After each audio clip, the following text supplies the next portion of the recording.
Bismillahirrahmanirrahim. Assalamualaikum warahmatullahi wabarakatuh. Waalaikumsalam Waalaikumsalam warahmatullahi warahmatullahi wabarakatuh.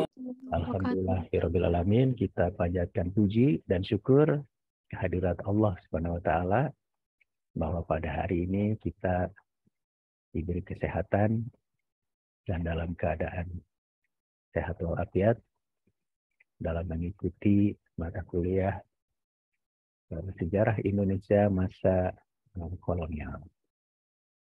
Untuk memulai acara ini, marilah kita bersama-sama melafazkan basmalah. Bismillahirrahmanirrahim.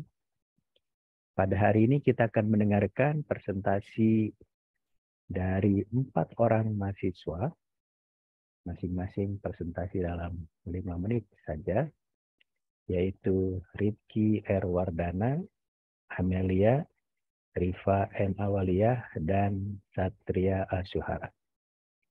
Untuk mengefektifkan waktu, saya beri kesempatan kepada Rizky R. Wardana. Silahkan presentasi dalam waktu 5 menit. Baik, Bapak. Saya izin share dulu. Apakah sudah ada? Silahkan, teruskan. Oke. Bismillahirrahmanirrahim. Assalamualaikum warahmatullahi wabarakatuh. Sebelumnya, perkenalkan nama saya Rifki Rahmadika Wardana dengan NIM 2107894. Di sini saya akan menjelaskan tentang kebijakan latar belakang masa pemerintahan Daendels di Indonesia pada tahun 1808 sampai 1811. Jadi di sini saya akan menjelaskan latar belakangnya dulu. Runtuhnya VOC mengakibatkan Indonesia berada di bawah kekuasaan pemerintah kolonial Belanda dengan Gubernur Jenderal Herman William Daendels pada tahun 28 Januari 1807. Atas saran dari Kaisar Napoleon Bonaparte, ia diangkat menjadi Gubernur Jenderal Hindia Belanda menggantikan Albertus Wyss. Tugas utama Daendels di Indonesia adalah mempertahankan Pulau Jawa dari serangan pasukan Inggris, dan selain itu juga, Daendels juga harus memperkuat pertahanan, memperbaiki administrasi pemerintahan, dan memperbaiki kehidupan sosial ekonomi di Nusantara. Khususnya Pulau Jawa, pasalnya pada saat itu Jawa merupakan satu-satunya daerah koloni Belanda Perancis yang masih bertahan dan belum jatuh ke tangan Inggris. Dalam masa pemerintahan Daendels memimpin pembangunan jalan raya pos Anyer sampai Panurukan, yaitu jalan raya sepanjang 1000 km yang membentang dari Anyer di Banten hingga Panurukan di Situbondo, Jawa Timur. Nah, pembangunan jalan raya pos Anyer sampai Panurukan merupakan salah satu usaha Daendels dalam mempertahankan Pulau Jawa, juga sebagai usaha untuk mempertahankan ekonomi dan militer Pulau Jawa, yang ditujukan untuk kepentingan militer dalam membendung Inggris yang diwaspadai akan menyerang Pulau Jawa. Dengan pembangunan jalan raya pos ini diharapkan dapat membantu penduduk mengangkut hasil pertanian ke gudang pemerintah maupun pelabuhan. Proses pembangunan jalan raya pos Anyer Panurukan ini menggunakan sistem kerja paksa yang memaksa para pekerjanya bekerja tanpa diberi upah hingga menimbulkan korban jiwa. Adapun jalan raya pos tidak dibangun seluruhnya dari Anyer sampai Panurukan. Beberapa jalan telah dibangun sehingga Daendels hanya memperlebar beberapa jalan diperlebar, antara lain Jalan Anyer sampai Batavia dan Pekalongan sampai Surabaya. Barulah setelah Buentenzorg Bogor dibangun jalan menuju Cisarua dan seterusnya sampai Sumedang yang masih terbentuk kondisi alam, yaitu batu cadas. Pembangunan resmi dimulai pada Mei tahun 1808. Pembangunan raya ini juga sebagai awal mula modernisasi di Jawa. Pasalnya jalan raya pos Anyer Panurukan menjadi jalur ekonomi utama yang menghubungkan berbagai kota besar dan menjadi jalan utama di berbagai kota di Pulau Jawa. Nah, di sini juga ada kebijakan Daendels. Setelah di Batavia pada 5 Januari 1808, Herman William Daendels menerapkan kebijakan dalam berbagai bidang. Nah, berikut kebijakan Daendels di berbagai bidang, yaitu membatasi pengaruh kekuasaan kerajaan tradisional Indonesia terhadap aspek-aspek kehidupan masyarakat. Terus poin kedua, membagi Pulau Jawa menjadi 23 kresidenan. Terus poin ketiga, kedudukan bupati sebagai penguasa tradisional daerah diubah menjadi pegawai di bawah pemerintahan kolonial. Dan poin keempat, membagi wilayah Jawa bagian timur menjadi 5 prefektur setingkat provinsi, yaitu Surabaya, Sumeneb, Rembang, Pasuruan, dan Gresik. Dan poin keenam, mengisi tentara Belanda dengan orang pribumi Poin ketujuh, membangun rumah sakit dan barak-barak militer. Dan poin terakhir, membangun pabrik senjata dan sekolah militer. Selama pemerintahan Dendles telah melakukan berbagai pembangunan jalan di Jawa. Pada tahun 1808, Dendels memulai bangunan jalan dari Bogor menuju Cisarua sampai ke Sumedang. Akan tetapi, ketika proses pembangunan sampai di Sumedang, proyek ini terbentur oleh kondisi alam yang tidak mendukung karena terdiri atas batuan cadas meski sempit terjadi ketegangan karena para pekerja menolak untuk meneruskan pekerjaan mereka. Pembangunan dilanjutkan setelah Brigadier Jenderal von Lützow turun tangan. Nah, ini berakhir pemerintahan Dendles 1811. Selama pemerintahan Dendles merupakan sosok diktator yang sering memaksa kehendak baik kependudukan lokal maupun rekan-rekan sebangsa. Kesalahan terbesar Dendles ketika menjalankan pemerintahan yaitu ketika Dendles menjual tanah kepada pihak swasta dan hasilnya digunakan untuk memperkaya diri sendiri. Di samping itu, proyek pembangunan jalan raya pos Anya Penarukan yang dilakukan oleh Dendles mengandung kecurigaan dari pejabat Belanda. Dalam proyeknya itu ia juga dituduh korupsi. Dendles juga yang dianggap gagal melaksanakan tugas karena programnya dijalankan dinilai merugikan negara. Akhirnya Louis Napoleon memanggil Dendles kembali ke Belanda pada tahun 1811 karena telah bertindak kejam dan sewenang-wenang serta telah melakukan korupsi. Dendles pun harus melepaskan mandatnya sebagai Gubernur Jenderal Hindia Belanda dan digantikan oleh Jan William Jensen. Baik, presentasi saya sekian, cukup, dan terima kasih. Terima kasih Ruth J.R. Wardana. Selanjutnya kita akan mendengarkan presentasi dari Amelia. Amelia, sama waktu Anda 5 menit juga, silahkan.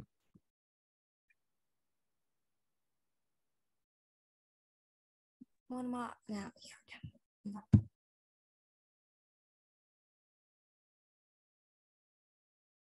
Silahkan terus.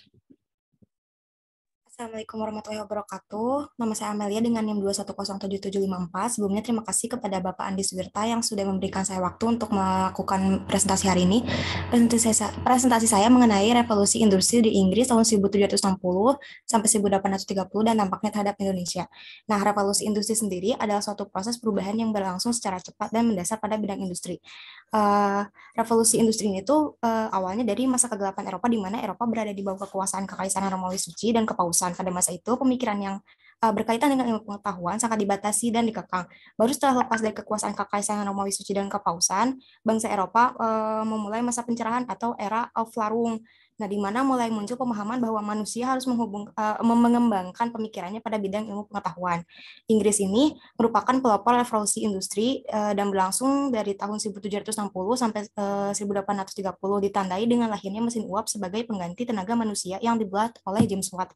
Nah, kemudian revolusi industri ini memunculkan berbagai dampak yang dirasakan tidak hanya oleh bangsa Eropa saja, namun dirasakan pula oleh wilayah lain, salah satunya itu Nusantara. Nah, revolusi industri mulai masuk ke Indonesia itu pada abad ke-19, di mana Indonesia kala itu tengah berada pada masa kolonialisme Hindia Belanda. Sehingga masuknya revolusi industri ini tidak mengalami pertentangan dari masyarakat, namun dampaknya jelas terasa. Bahkan hingga sekarang, berikut dampak yang muncul di Indonesia dari adanya revolusi industri. Nah, ini ada dampak positif. Yang pertama itu masyarakat Indonesia jadinya memiliki kemampuan dalam menggunakan peralatan teknologi. Lalu yang kedua, dibangunnya jalur darat guna mempermudah pendistribusian. Ini kan dibangunnya jalur darat ini karena kebutuhan dari pihak Belanda juga. Nah, kemudian yang ketiga ini mempermudah urusan masyarakat. Nah, salah satunya dari adanya jalur darat. Itu tuh mempermudah juga rakyat Indonesia yang kalau misalnya mau bepergian dari satu daerah ke daerah lain. Jadi nggak selalu harus lewat jalur perairan gitu, udah bisa lewat jalur darat yang lebih mudah untuk dilalui. Nah, kemudian yang keempat ini membangun perkembangan ilmu pengetahuan di Indonesia. Kayak tadi kan mulai adanya jalur darat itu, jadinya kalau misalnya ada yang ingin menimba ilmu ke daerah yang lebih jauh, mereka bisa melalui jalur darat yang lebih mudah. Dan semakin kesini kan teknologinya semakin maju, mulai ada kayak mesin ketik yang kalau misalnya ingin belajar, ada yang ingin mencatat hasil penelitiannya itu bisa menggunakan mesin ketik, dan semakin kesini kan semakin maju juga, kayak sekarang kita bisa menggunakan laptop gitu untuk kuliah gitu dan sebagainya. Nah, tapi di samping dampak positif ada juga dampak negatifnya. Yang pertama ini menghisap sumber daya alam dan juga sumber daya manusia di Indonesia, karena Inggris beserta negara koloninya itu termasuk Belanda tidak memiliki sumber daya alam yang cukup untuk menunjang keberlangsungan teknologi, sehingga akhirnya mengeksploitasi sumber daya dari negara jajahan mereka. Nah, salah satunya itu Indonesia. Hal ini karena kan revolusi industri ini tuh merubah kebutuhan bahan baku yang awalnya itu rempah-rempah menjadi batu bara, nikel, timah, dan lain-lain. Nah, hal ini juga tuh menandai mulainya era kolonialisme modern di Indonesia. Sebagai contohnya tuh di Kalimantan yang merupakan wilayah jajahan Belanda. Wilayah Kalimantan tuh memiliki sumber daya alam yang melimpah berupa bahan tambang, tepatnya tuh batu bara dan minyak bumi. Nah, rupanya Belanda merasa tertantang untuk mengeksplorasi dan mengeksploitasi kekayaan alam di Pulau Kalimantan. Hal ini terbukti dengan upaya awal kegiatan eksploitasi batu bara DHUP di Lok Pinang dekat batu api di daerah Riam Kiwa, Kalimantan Selatan sekitar tahun 1846 sampai 1884. Kemudian perusahaan lainnya milik Belanda tuh di Kalimantan adalah perusahaan eksploitasi batubara Orange Nassau di Pengaron, yang pada akhirnya penemuan batubara di Kalimantan itu memicu penemuan lain di Sumatera, tepatnya Sawah Lunto Ombilin oleh Groot pada tahun 1876 dan mulai dieksploitasi pada tahun 1900-an dengan modal yang sangat besar dan menghasilkan batubara yang melimpah. Kemudian dampak negatif yang kedua itu munculnya persaingan tidak sehat. Yang ketiga menimbulkan berbagai polusi, karena kan beberapa penemuan teknologi itu tuh ada yang menghasilkan karbon, ada yang menghasilkan polusi udara, polusi air, dan semacamnya. Yang keempat itu menyebabkan usaha-usaha kecil gulung tikar. Lalu yang kelima muncul ketidakstabilan pada bidang politik dan pemerintahan, karena mereka-mereka yang memiliki usaha besar ini ya terutama mengintervensi bidang politik dan pemerintahan demi keuntungan mereka sendiri. Sekian yang dapat saya sampaikan. Mohon maaf apabila ada kesalahan dan kekurangan. Wassalamualaikum warahmatullahi wabarakatuh. Waalaikumsalam warahmatullahi wabarakatuh. Oke, terima kasih Amelia. Presenter selanjutnya adalah Ripa M. Awalia. Ripa, sama waktu Anda 5 menit juga. Silahkan mulai dari sekarang.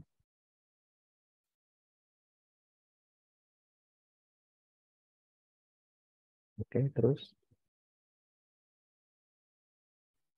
Ya, baik. Sebelumnya terima kasih kepada Bapak Andi Suwirta yang telah memberikan saya kesempatan untuk presentasi dengan judul Raffles dan Invasi Inggris ke Jawa tahun 1811 sampai dengan 1816. Pada pertengahan April 1811, gelombang pasukan Inggris meninggalkan India untuk menyerang Jawa yang tengah berada di bawah kekuasaan Perancis. Wilayah Hindia Belanda termasuk Jawa berada di bawah kekuasaan Perancis. Ketika itu Belanda ditundukkan Perancis melalui Perang Napoleon. Belanda secara resmi dianeksasi Perancis pada tahun 1810. Jawa pun menerima imbas dari Perang Napoleon. Lalu pendaratan pasukan Inggris di Pulau Jawa terjadi pada tanggal 4 Agustus 1811 di Cilincing, pantai utara Jakarta pada sisi timurnya. Pasukan Inggris ini terus berupaya merebut Jawa dari kekuasaan Belanda yang berada di bawah kekuasaan Prancis. Melalui berbagai peperangan, Inggris berhasil menguasai Jawa melalui Perjanjian Tuntang. Perjanjian ini dibuat di Desa Tuntang, Kabupaten Semarang, Jawa Tengah. Nah, perjanjian itu antara lain menyebutkan wilayah Jawa, Palembang, dan Makassar harus diserahkan kepada Inggris. Pada tahun 1811, kekuasaan atas Pulau Jawa dipimpin oleh Stamford Raffles, yang ditunjuk sebagai Gubernur Jenderal Inggris yang juga memakai benteng-benteng peninggalan Belanda. Salah satunya ialah Benteng Vredenburg. Dan saat itu Benteng Vredenburg ini berada di bawah kontrol militer Inggris. Pada masa ini, secara yuridis benteng tetap milik keraton. Kemudian secara de facto benteng dikuasai oleh pemerintahan Inggris di bawah pimpinan Raffles. Pada tahun 1812, benteng ini menjadi saksi dari peristiwa Geger Sepoi. Peristiwa tersebut merupakan serangan yang dilakukan oleh Inggris terhadap Keraton Yogyakarta. Para penyerbu itu datang dari benteng Vredenburg dan Inggris membentuk 3 pasukan yang digerakkan untuk menyerbu masuk ke keraton. Selain dijadikan sebagai markas militer, Inggris juga menggunakan benteng ini sebagai tempat menahan tawanan, di mana ketika terjadi Geger Sepoi, putra mahkota Yogyakarta harus dibawa ke Vredenburg. Peristiwa dibawanya putra mahkota tersebut ditulis oleh Aryo Panular dalam Babad Bedaing Ngayogyakarta pada tahun 1816. Lalu Dennis Lombard dalam buku Nusa Jawa Silang Budaya menyebutkan invasi Inggris dari India itu menyertakan kontingen India yang berasal dari Bengali. Setelah Inggris merebut Yogyakarta pada 1812, beberapa perwira dari India terkejut melihat bahwa Jawa adalah tanah Brahma dan bahwa Sunan adalah keturunan Rama. Kesadaran itu memungkinkan terjadinya pemberontakan kaum Sepoi. terhadap Inggris tahun 1815. Dengan dukungan tersembunyi Keraton Surakarta, kaum Sepoy dari India ini merumuskan gagasan pemberontakan terhadap Inggris untuk memulihkan kekuasaan Hindu. Namun pemberontakan itu gagal. Nah, selama berkuasa, Raffles ini menaruh perhatian khusus terhadap Jawa yang banyak dipengaruhi oleh kebudayaan India. Raffles bahkan mengangkat persoalan Indianisasi menjadi topik yang digemari. Raffles pun memberikan perhatian terhadap candi-candi Hindu Jawa dengan menulis History of Java. Lalu perang Napoleon terus berlanjut, kekalahan demi kekalahan dialami Kaisar Prancis Napoleon Bonaparte hingga berakhir pada 1814. Dalam surat perjanjian London, Inggris pada tanggal 13 Agustus 1812, Inggris ini menyetujui wilayah Hindia Belanda dikembalikan kepada Belanda yang tidak lagi berada di bawah kekuasaan Prancis. Pada tahun 1815, Belanda ini menyatakan kemerdekaannya kembali dari Prancis. Lalu invasi Inggris ke Jawa dari India ini telah berakhir. Namun melalui Raffles, invasi itu setidaknya telah memperkenalkan kita kepada konsep Indianisasi Jawa, betapa Jawa ini sangat dipengaruhi oleh kebudayaan India. Lalu prinsip-prinsip pemerintahan Raffles yang berlaku saat itu juga sangat dipengaruhi oleh pengalaman Raffles selama di India. Dan apa yang terjadi di Jawa merupakan dampak dari peristiwa yang melanda kawasan Eropa. Terima kasih. Oke, terima kasih Rifa M. Amalia atas presentasinya. Terakhir kita akan mendengarkan presentasi dari Satria Suhara. Satria sama waktunya 5 menit juga, silahkan. Baik, terima kasih. Assalamualaikum warahmatullahi wabarakatuh. Sampurasun. Saya ucapkan terima kasih kepada Pak Andi Suwirta gitu sebagai dosen pengampu yang telah memberikan saya kesempatan untuk menyampaikan materi presentasi mengenai sistem sewa tanah, yaitu kebijakan dan strategi Raffles pada tahun 1811 sampai 1816. Zaman pendudukan Inggris hanya berlangsung selama 5 tahun, yaitu antara tahun 1811 sampai 1816. Akan tetapi, selama waktu ini telah diletakkan gitu dasar-dasar kebijakan ekonomi yang sangat berpengaruh, bahkan sampai Inggris tidak lagi berkuasa. Asas-asas pemerintahan sementara Inggris ini ditentukan oleh Letnan Gubernur Raffles. Raffles dikenal dalam panggung sejarah Indonesia itu sebagai reformis yang sangat dipengaruhi oleh pengamalan-pengamalan Inggris di India. Pada hakikatnya, Raffles ingin menciptakan suatu sistem ekonomi di Jawa yang bebas dari segala unsur paksaan yang dahulu melekat pada sistem penyerahan paksa dan pekerjaan rodi yang dijalankan oleh VOC. Oleh karena itu, melalui sistem sewa tanah ini diterapkan dengan harapan untuk menguntungkan kedua belah pihak, baik negara maupun penduduk. Mengutip dari buku Sejarah Nasional Indonesia yang ditulis oleh Marwati Junud, dijelaskan bahwa dalam hal ini kebijakan Raffles ini dipengaruhi oleh cita-cita revolusi Prancis dengan semuanya, yaitu liberté, égalité, dan fraternité, yang artinya kebebasan, kesetaraan, dan persaudaraan bagi setiap warga negara. Walaupun ia tentu menyadari pula dalam konstelasi keadaan yang berlaku di Jawa tidak dapat sepenuhnya mewujudkan cita-cita tersebut. Dalam usahanya untuk menegakkan suatu kebijakan kolonial yang baru, Raffles ingin berpatokan pada 3 asas. Yang pertama, segala bentuk dan jenis penyerahan wajib maupun pekerjaan rodi perlu dihapuskan dan kebebasan penuh diberikan kepada rakyat untuk menentukan jenis tanaman apa yang hendak ditanam tanpa unsur paksaan. Yang kedua, peranan bupati sebagai pemungut pajak dihapuskan dan sebagai gantinya mereka dijadikan pengawas proyek-proyek pekerjaan umum yang dapat meningkatkan kesejahteraan penduduk. Yang ketiga, berdasarkan anggapan bahwa pemerintahan kolonial adalah pemilik tanah, maka para petani yang menggarap tanah dianggap sebagai penyewa tanah milik pemerintah. Untuk penyewaan tanah ini, para petani diwajibkan membayar sewa tanah atau pajak tanah yang atas pemakaian tanah pemerintah tersebut. Dan untuk pelaksanaan sistem sewa tanah itu mengandung 3 aspek. Yang pertama, penyelenggaraan suatu sistem pemerintahan atas dasar-dasar modern. Mengenai aspek yang pertama, apa yang dimaksud dengan pemerintahan yang modern adalah pengertian pemerintahan tidak langsung yang dahulu diselenggarakan melalui raja-raja dan kepala-kepala daerah dengan suatu pemerintahan yang langsung. Oleh Raffles diadakan fungsi asistensi residen yang bertugas untuk mendampingi dan mengawasi para pemimpin tersebut dan pengawas penghasilan yang diperoleh dari sewa tanah tersebut. Yang kedua, pelaksanaan pengumutan sewa. Pelaksanaan pengumutan sewa. Selama zaman VOC, pajak berupa beras harus dibayar oleh rakyat Jawa kepada VOC. Dalam mengatur pungutan wajib ini, para kepala desa dan VOC diberikan kebebasan penuh untuk menetapkan jumlah yang harus dibayar oleh masing-masing petani. Sudah barang tentu kebebasan ini mengakibatkan tindakan yang sewenang-wenang yang sering merugikan rakyat. Sebagai seorang liberal, Raffles menentang kebiasaan ini. Maka ia mempertimbangkan penetapan pajak perorangan. Mengutip dari buku Sartono Kartodirjo yang berjudul Sejarah Perkebunan di Indonesia Kajian Sosial Ekonomi, bahwa pajak yang dibayar dalam bentuk uang tunai atau dalam bentuk padi atau beras yang ditarik secara perorangan dari penduduk tanah jajahan. Belum adanya pengukuran luas tanah yang tepat, hukum adat juga yang masih kental, dan masyarakat yang sulit dalam memperoleh uang menyebabkan pelaksanaan pemungutan tanah tersebut tidak berhasil dan menimbulkan penyelewengan dan korupsi di kalangan pejabat. Dan yang ketiga, yang terakhir, yaitu penanaman tanaman untuk diekspor. Pelaksanaan tanaman untuk diekspor ini mengalami kegagalan. Salah satunya sebab dari kegagalan ini adalah kekurangan pengalaman petani dalam menjual tanaman-tanaman mereka di pasar bebas, sehingga sering penjualan ini diserahkan kepada kepala-kepala desa mereka. Gitu. Hal ini mengakibatkan kepala-kepala desa tersebut sering menipu petani itu sendiri atau si pembeli, sehingga akhirnya pemerintah kolonial terpaksa campur tangan gitu, campur tangan dengan mengadakan lagi penanaman paksa bagi tanaman-tanaman perdagangan tersebut. Dan yang terakhir, berdasarkan keterangan tersebut, saya berhipotesis bahwa sistem sewa tanah ini selain merupakan kebijakan Raffles, tentunya juga sebuah strategi gitu dalam berusaha mengubah stigma masyarakat terhadap kolonialisme yang menyengsarakan rakyat. Raffles juga ingin menciptakan sebuah perubahan gitu sebagai reformis dalam perekonomian dan kepastian hukum yang jelas gitu. Dan kepastian hukum yang jelas dan berbeda dari pemerintahan sebelumnya. Namun sayang gitu, niat tersebut gagal karena Pulau Jawa yang masih memiliki sifat-sifat feodalisme dan korupsi yang kuat, sehingga menyulitkan pemerintahan Inggris dalam memperkenalkan kebijakan sewa tanah ini yang terbukti berhasil ditetapkan di India. Sekian mungkin materi yang saya bisa sampaikan. Kurang lebihnya mohon maaf. Saya kembalikan ke Pak Andi Suwirta. Oke, terima kasih Satria Asuhara presentasinya. Oke, kepada mahasiswa lain yang mendengarkan presentasi pada hari ini, silahkan mulai membuat komentar singkat dan dikirimkan ke WhatsApp group. Tidak harus menunggu selesai saya memberikan komentar ya. Komentar singkat ditujukan kepada salah seorang mahasiswa yang presentasi, jangan keempat-empatnya. Jadi silahkan Anda tertarik dengan presentasi yang mana. Oke, saya ingin memberikan komentar singkat juga secara umum ya, seperti sering saya kemukakan. Pertama, apa beda mahasiswa sejarah dengan mahasiswa bukan sejarah?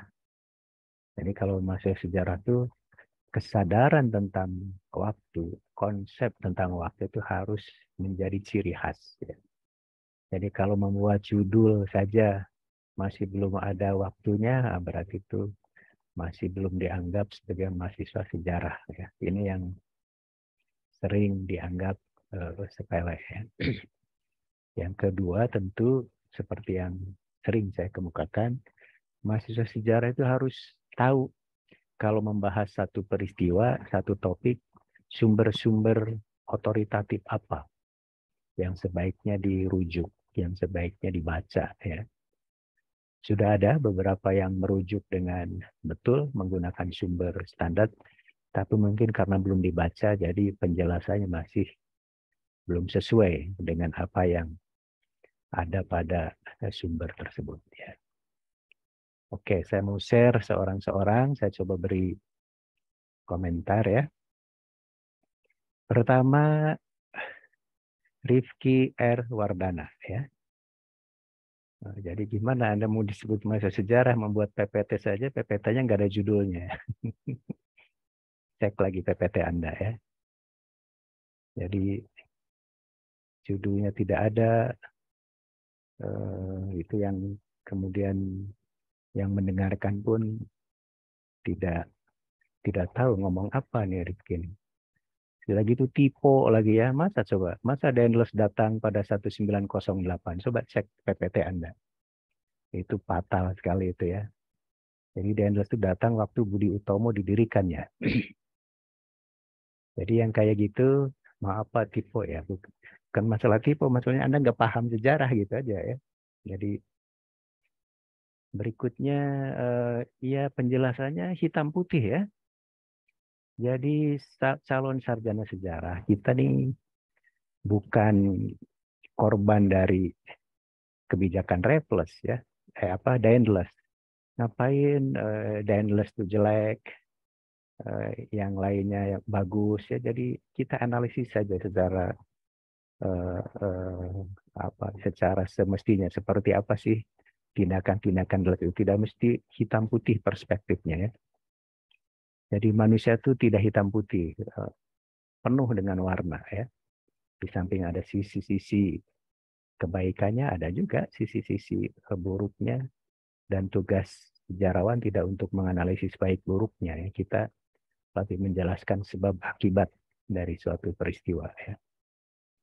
Termasuk kebijakan Dendles tentang jalan raya pos dari Anyer ke Panarukan. Kembali lagi belum ada. Kenapa Anda tidak menyinggung mengapa dari Banten ke Jakarta tidak langsung ke Cirebon seperti jalan tol sekarang, tapi harus melambung, harus memutar dari Jakarta ke Bogor, ke Cianjur, tidak dijelaskan ya.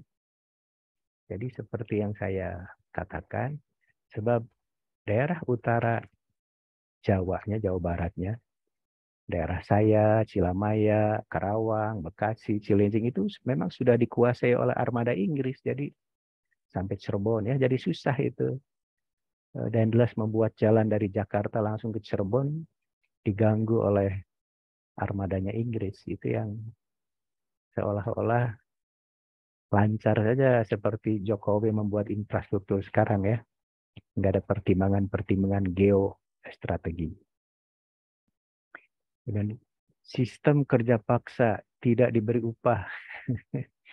Ini ada kaitannya dengan sumber yang Anda gunakan ya, karena sumbernya hanya menggunakan Pramudia Anagatur, bukan sejarawan ya, Pramudia itu ya, itu sastrawan. Jadi seolah-olah yang bekerja membuat jalan raya pos itu nggak dibayar. Anda harus baca lagi biografinya Dendles ya, baca tentang karya-karya akademik, dibayar ya, berapa ringgit itu, besar itu. Hanya oleh bupati, oleh penguasa pribumi mungkin tadi tidak diberikan kepada rakyatnya. Jadi siapa yang salah? Dendles atau para bupati? Nggak boleh ya, Dendles jahat, bupati hebat. Berarti hitam putih secara analisis Anda ya. Kemudian termasuk juga itu ya. Harusnya Anda mulai menganalisis bahwa justru dengan dibuatnya jalan raya pos itu telah mengubah cara bertransportasi masyarakat di Nusantara, khususnya di Jawa, dari kebiasaan menggunakan sungai, sekarang pakai jalan raya. Jadi dulu sebelum Dendles membuat jalan itu, orang pakai sungai, transportasi itu. Sekarang pakai jalan darat. Jadi itu perubahan itu yang harus Anda sadari, Dendles lah pelopornya. Bagaimana orang berlalu lintas di sungai sekarang mentas ke daratnya. Jadi Anda kalau dari dari kampung saya di Cilamaya mau ke Bandung, dulu sebelum Dendles harus melalui Sungai Cilamaya, Sungai Cimanuk ya. Nah, sekarang udah melalui transportasi darat ya. Jadi itu yang sepatutnya juga dijelaskan. Termasuk tadi ya, Dendles mundur karena bertindak kejam ya, karena Anda membahasnya hitam putih ya, makanya bertindak kejam, apalagi menuduh korupsi. Sekali lagi, Anda memahami korupsi itu seperti sekarang nampaknya ya. Korupsi itu cari duit, apa mencuri duit. Please ensure corruption here is not stealing money. Corruption is abuse of power. Jadi korupsi itu bukan mencuri uang. Korupsi itu menyalahgunakan kekuasaan. Lihat kata-kata Lord Acton. Power tend to corrupt. Absolutely power, absolutely corrupt. Jadi sering membahas Dendles, membahas POC ya. POC korupsi, Dendles korupsi, disangkanya nyuri duit. Jadi abuse of power itu bisa mismanagement. Mismanagement dalam bidang politik, dalam bidang sosial, dalam bidang keuangan. Belum tentu mencuri. Kalau mismanagement salah ngelola ya bisa rugi ya. Jadi harus begitu pemahamannya. Jangan seperti korupsi sekarang orang nyuri duit. Jadi itu yang karena Anda sumbernya bukunya Pramudia Anandatur ya. Dia sastrawan bukan sejarawan ya. Apa beda sastrawan dengan sejarawan? Sama-sama bisa menceritakan masa lalu, tapi kalau sejarawan jelas sumbernya. jelas rujukannya, jelas fakta-faktanya. Kalau sastrawan bisa ngarang aja ya. Jadi gambaran Pramudia Anandatur tentang Dendles akhirnya ya hitam putih karena dia ngarang. Nggak jelas sumbernya. Beda kalau Anda membaca, misalnya ya, bukunya An Kumar, bukunya Peter Carey, bukunya Riklep, bukunya Sartono Kartodirjo, buku SNI, buku IDAS, itu jelas. Sehingga kesimpulan Anda Dendles itu tidak membayar para pekerja, itu mungkin bisa diralat ya, karena Anda tidak sesuai dengan fakta-fakta sejarah ya. Begitu Rifki ya, coba sumber standarnya harus dicari. Tanya ke Mbah Google, bila perlu biografinya Dendles ya. Buku standar tentang Dendles. Buku-buku tentang kebijakan Dendles gitu, supaya pemahamannya, analisisnya tidak hitam putih gitu ya. Anda kan bukan ustadz ya, bukan bukan dai ya. Nggak usah hitam putih, kita analisis yang sebab akibat yang jelas saja. Yang kedua Amelia ya, revolusi industri di Inggris dan pengaruhnya terhadap Indonesia. Ini sudah oke, ini judul sejarah. Ada waktu, ada tempat ya. Jadi tapi pembahasannya nampaknya masih kemana-mana ya, walaupun sumbernya sudah oke sih, walaupun kurang ya, mungkin belum dibaca sepenuhnya ya. Misalnya, mengapa revolusi di Inggris itu periodenya 1760 sampai 1830? Apakah setelah 1830 Inggris itu kolaps, tidak lagi menjadi negara industri? Nah, itu yang harusnya. Jadi, kan sementara judul Anda 1830, pengaruhnya di Indonesia melebihi 1830. Jadi, Anda harus jelaskan bahwa revolusi industri di Inggris ini telah menyebar pengaruhnya ke negara-negara Eropa yang lain. Inggris sendiri tidak mandek, dia terus menjadi negara industri setelah 1830. Inggris menjadi kolaps, tidak menjadi superpower justru setelah Perang Dunia Kedua ya. Diganti oleh Amerika Serikat dan Uni Soviet. Memang sejak revolusi industri sampai 1945 Inggris superpower. Orang Inggris bilang matahari tidak pernah tenggelam di negeri kami karena daerah jajahannya luas sekali ya. Dari Afrika, Asia, Latin Amerika. Nah, itu yang harusnya dijelaskan ya. Kemudian sama juga ngapain membahas dampak positif, dampak negatif. Kemudian masyarakat Indonesia yang mana? Indonesia baru terbentuk pada tahun 1920-an. Negara bangsanya baru 1945 ya. Jadi apakah kalau Anda membahas pada abad ke-18, pada abad 1830 sudah ada masyarakat Indonesia? Ya belum ada. Yang ada masyarakat Jawa, masyarakat Minang, masyarakat di Kalimantan ya. Jadi coba analisisnya pakai kajian-kajian sejarah ya, supaya tidak hitam putih ya. Ngapain juga ngebahas positif negatifnya. Lebih baik bagaimana revolusi industri di Inggris ini masuk ke Nusantara dan mempengaruhi penduduknya. Harus begitu. Misalnya ditemukannya kapal uap. Itu dengan ditemukannya kapal uap, maka orang yang biasanya naik haji dari Nusantara ke Makkah tuh pakai kapal layar, sekarang naik kapal uap. Nah, itu dampak tuh yang kayak gitu, tidak harus negatif positifnya. Ya. Termasuk dia ditemukannya batu bara sebagai bahan bakar kereta api. Jadi kalau Daendels membangun jalan raya, Belanda setelah 1830 membangun jaringan kereta api. Jadi arus orang, arus barang sekarang diangkut dalam jumlah yang besar menggunakan kereta api. Itu Belanda tuh, bukan Inggris. Jadi bagaimana ditemukannya kereta api dengan bahan batu bara tuh, yang tadi Anda sebut sumbernya sudah ada di Kalimantan, itu mempengaruhi pembangunan jaringan kereta api di Jawa dan di Sumatera. Dan bagaimana dampaknya? Harus gitu ya. Dampaknya ya kelihatan, orang Indonesia mulai bisa naik kereta api sehingga bisa menciptakan lagu kan. Naik kereta api tut tut tut.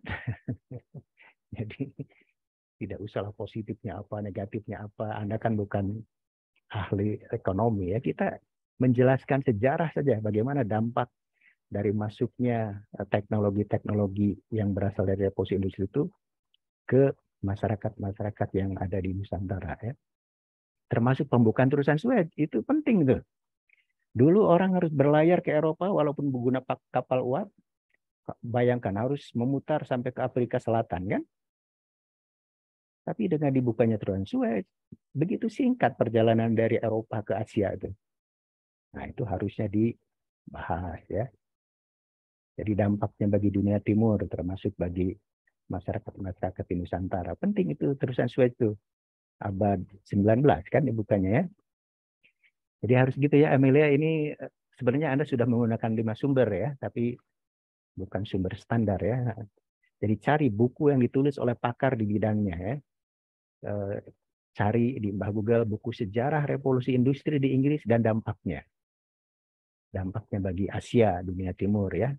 Harus baca bukunya Dennis Lombard ya, bukunya Rick Clapp, bukunya Raffles sendiri, dia menulis History of Jawa ya, sejarah Jawa. Tadi baca bukunya Sartono Kartodirjo, dia menulis sejarah Indonesia baru kan, dari zaman Emporium sampai kolonialisme. Baca SNI, baca IDAS ya. Begitu ya Amelia ya, cara penjelasannya coba. Jangan terlalu hitam, putih, positif, negatif. Kita jelaskannya seperti apa dampak masuknya teknologi-teknologi modern itu pada masyarakat yang ada di Nusantara ya. Oke, berikutnya Riva M. Awaliyah, Raffles dan invasi Inggris ke Jawa. Nah, ini pun oke ya, sudah judul sejarah sudah bagus. Saya harus puji nih ya. Jadi inilah contoh Riva yang sudah mampu menemukan sumber-sumber standar. Walaupun tadi karena belum dibaca sepenuhnya mungkin jadi pemahamannya masih kurang juga. Tapi sudah oke rujukannya tuh ya. Dia pakai 9 rujukan, memakai bukunya Peter Carey, bahkan Crawford itu temannya Raffles tuh ya, paham tentang dunia Sumatera, dunia Melayu tuh ya.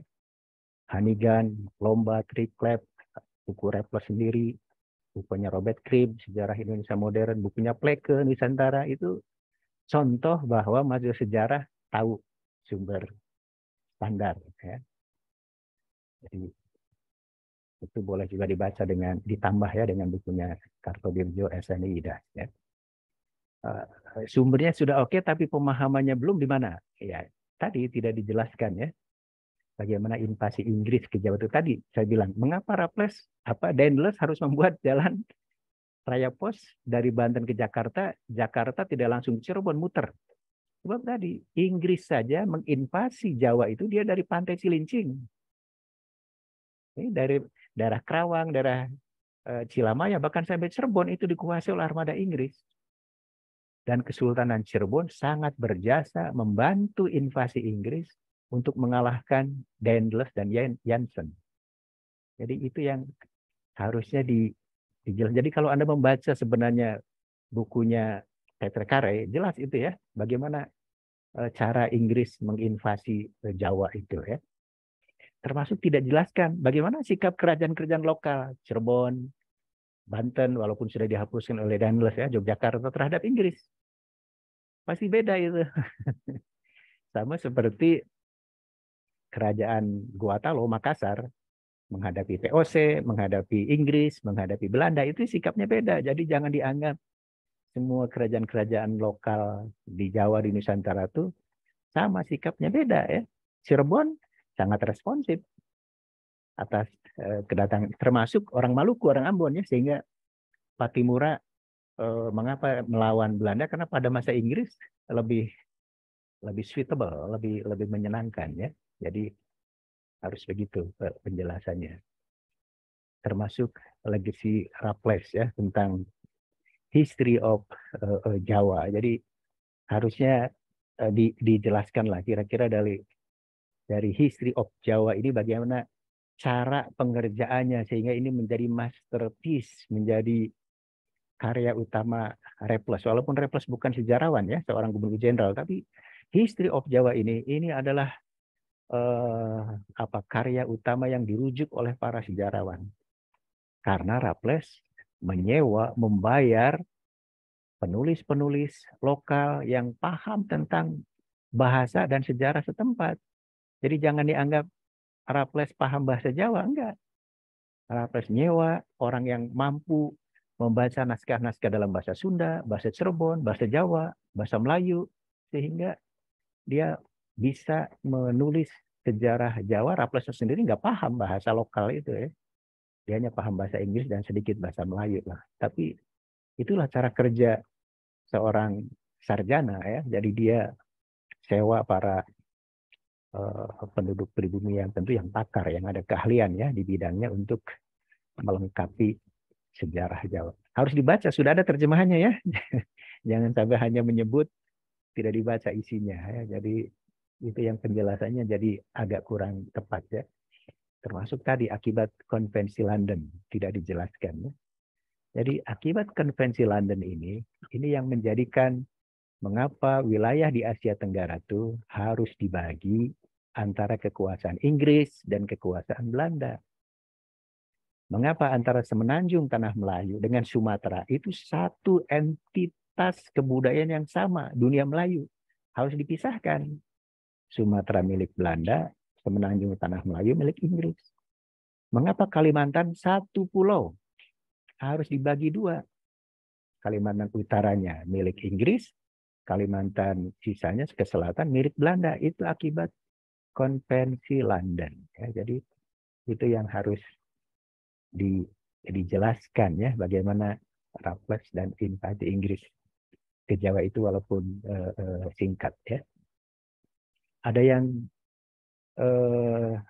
lupa ya. Jadi Raffles adalah gubernur jenderal Inggris di Jawa yang menyaksikan secara langsung tragedi meletusnya Gunung Tambora. Wah, itu dahsyat itu, melebihi Gunung Krakatau ya. Nah, itu harus dalam History of Jawa ditulis tuh.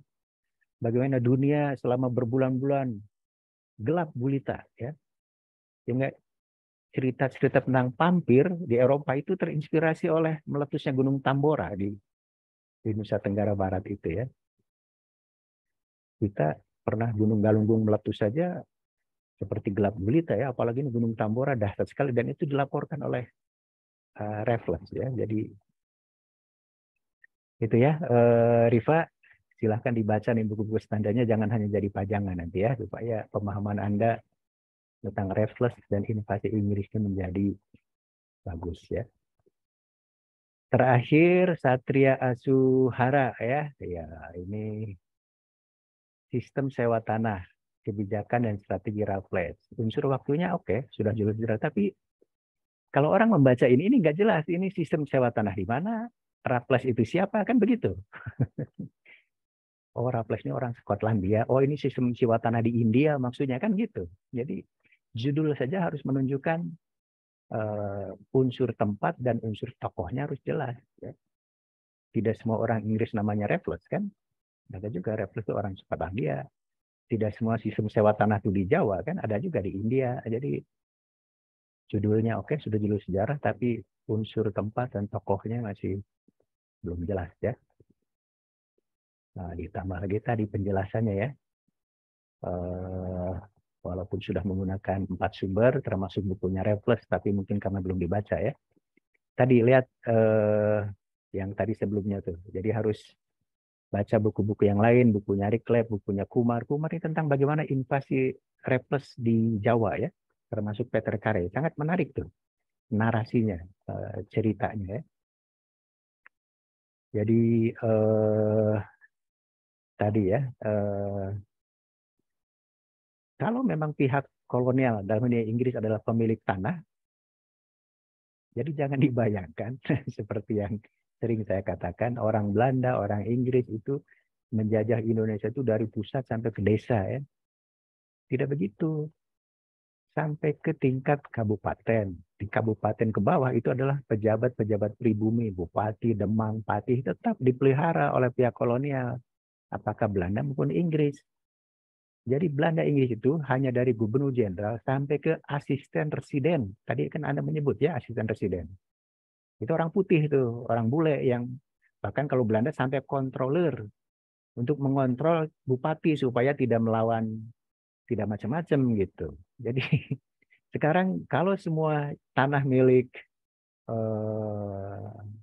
pihak kolonial tidak disadari masih ada kan kerajaan-kerajaan yang merdeka di Jawa, di Kalimantan, Sumatera. Bagaimana dengan tanah kerajaan?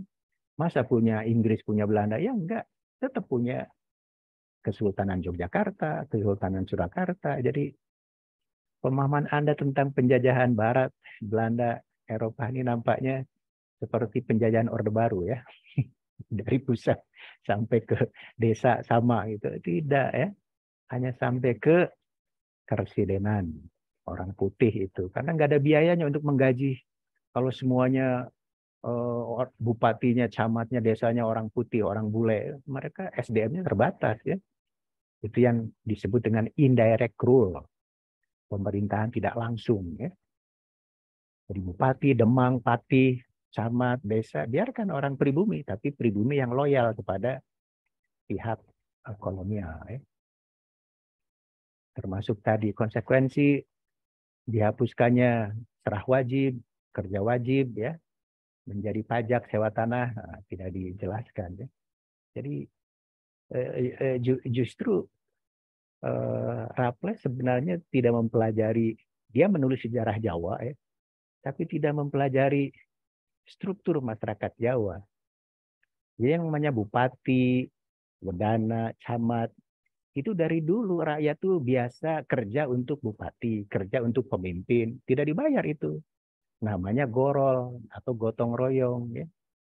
Atau kalau dia punya oleh-oleh, dia punya apa diserahkan. Bahkan kalau punya anak cantik pun diserahkan kan ke bupati supaya status sosial meningkat. Tiba-tiba mau dihapuskan, diganti saja. Tidak usah kerja wajib, tidak usah serah wajib, pakai pajak kepala. Ini masyarakat belum mengenal uang, belum mengenal budaya uang, masih budaya natura. Tentu memberatkan ya, dan itu yang seharusnya dianalisis ya. Terakhir juga legacy Raffles ini tidak hanya history of Jawa ya.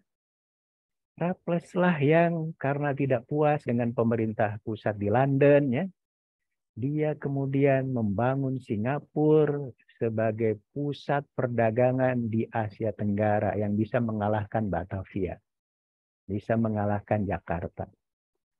Itu legacy Raffles tuh Singapura tuh ya. Kalau Anda pergi ke Singapura, patung Raffles itu masih berdiri tuh, kebanggaan orang Singapura ya, karena Asia Tenggara sekarang ditemukan pusat perdagangannya oleh Raffles pada abad ke-19 ya, 1819. Sehingga Jakarta pun menjadi sepi, masih ramai tapi tidak seramai sebelum Singapura ditemukan oleh Raffles ya. Dan di Singapura masih ada jalan Bengkulu sebab Raffles itu kan tinggal di Bengkulu ya dan masih menduduki Bengkulu, tapi ketika konvensi London tadi Sumatera serahkan kepada Belanda, sementara semenanjung tanah Melayu dan Singapura oleh Inggris. Raffles kemudian pergi ke Singapura dan sampai sekarang di Singapura masih ada jalan Bengkulen ya. Jalan Bengkulu itu Raffles sangat terkesan dengan kekayaan alam Sumatera termasuk tentu Jawa ya. Harus begitu Satria ya, baca sumber-sumbernya itu dengan betul sehingga penjelasan Anda menjadi wah ia memberikan sesuatu yang baru nih, tapi kalau kayak tadi saja apa nih yang mau dibicarakan tentang sistem sewa tanah nih nggak jelas ya. Saya pikir itu komentar saran dari saya, silahkan Anda buat makalah lengkapnya. Sekali lagi sumber-sumber standar itu sangat perlu dan Anda harus baca supaya paham ketika menganalisis ya.